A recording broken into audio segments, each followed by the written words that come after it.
Ang HIV or Human Immunodeficiency Virus ay isang virus na umaatake sa immune system ng tao.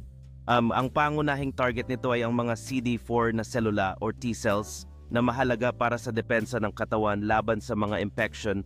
Kung hindi agresibong ginagamot, maaaring humantong ang HIV sa AIDS, Acquired Immunodeficiency Syndrome, kung saan ang immune system ay nagiging napakahina na nagiging sanhi ng pagtaas ng panganib sa mga opportunistic infections at ilang uri ng cancer. Ang HIV ay naihahatid sa pamamagitan ng mga likido ng katawan tulad ng dugo, tamod at gatas ng ina. Karaniwang mga paraan ng pagkakahawa ay sa pamamagitan ng hindi protektadong pakikipagtalik paggamit ng mga karayom at mula sa ina patungo sa anak.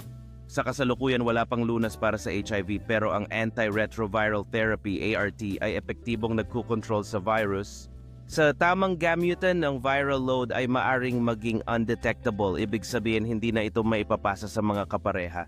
Mahalaga ang regular na pagsusuri at education para sa tamang kaalam at pag-iwas sa pagkakalat ng HIV.